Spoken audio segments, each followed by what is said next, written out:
امام مالک بیٹھے تھے ہارون رشید کے پاس،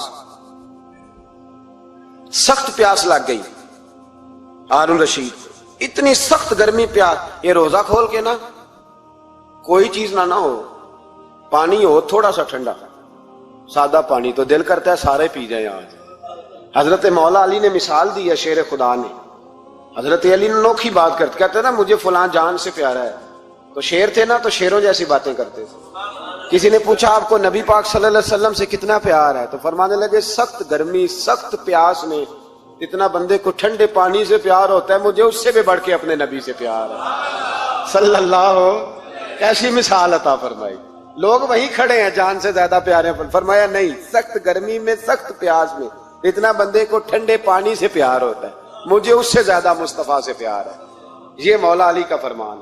ہارون رشید کو پیاس لگ گئی تو پانی کچھ دیر سے آیا تو تڑپنے لگا، پانی لاؤ گلا خشک ہو گیا، گھنٹہ ہو گیا، شور کرنے لگا، جلال میں آ گیا، تڑپ، لاتے کیوں نہیں، جلدی کرو۔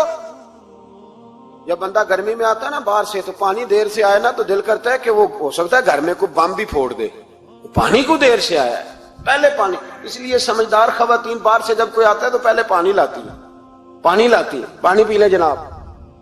تو ہارون رشید تڑپ رہا ہے، امام مالک قریب بیٹھے تھے، خادم کہنے لگا حضور ایک کنواں خشک ہو گیا ہے اور دوسرا آپ کی شایان شان نہیں، پانی صاف نہیں، تو تیسرے سے بندہ لینے گیا ہے، آ رہا ہے۔ بندہ تھوڑی دیر سے آیا تو ہارون رشید بڑا پریشان تھا۔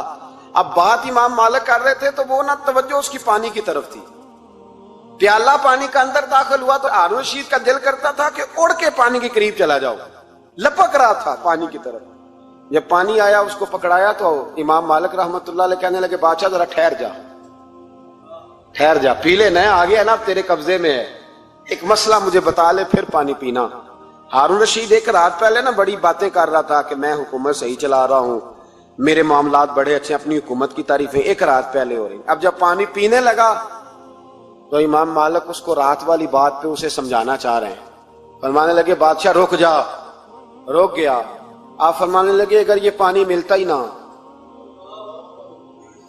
پورے ملک میں نہ ملتا، پھر تجھے پتہ چلتا پوری دنیا میں نہیں۔ ذرا سوچیں آپ، اگر پانی خدا نہ خواستہ اگر پانی ملے ہی نہ، کہا نہ ملتا، پانی کو کوئی اہمیت تو نہیں نا ہم دیتے، نلکا کھلا ہے تو کھلا ہے، اور اگر ملے نہ تو ہماری بنیادی ضرورت ہے پانی، ایک قدم نہ لوگ چل سکے۔ کہا ہارون رشید اگر ملے ہی نہ اور اگر تجھے لینا پڑے ایک پیالہ پانی کا تو کیا دے کے لے گا؟ کہنے لگا میں اپنی آدھی سلطنت دے دوں گا، آدھی حکومت اور پانی کا پیالہ لے لوں گا۔ امام صاحب فرمانے لگے چل سمجھ میں آ گیا، پی لے پانی۔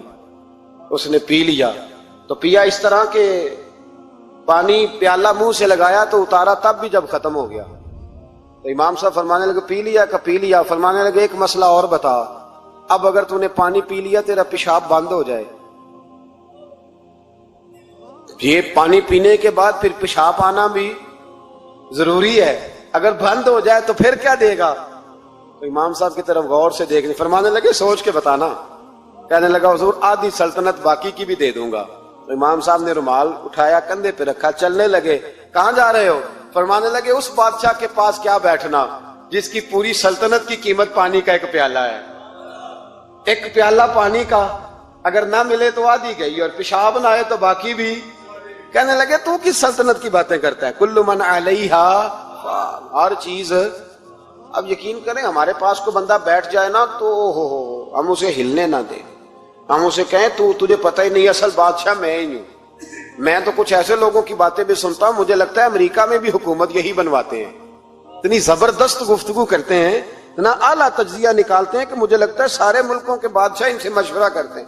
اس قدر زیادہ ہم نے اپنے آپ کو تن کے بڑا کر لیا ہے، کنٹرول میں رہے، کنٹرول میں۔ ہلاکو خان نے بڑے لوگ مروائے تھے، بڑے، بغداد میں 20 لاکھ آدمی قتل کروایا اس نے، 20,000 نہیں، میں نے کہا ذمہ داری سے حوالہ دو، کتنے لوگ بولیے؟ 16 لاکھ آدمی اس نے تلوار سے مروایا۔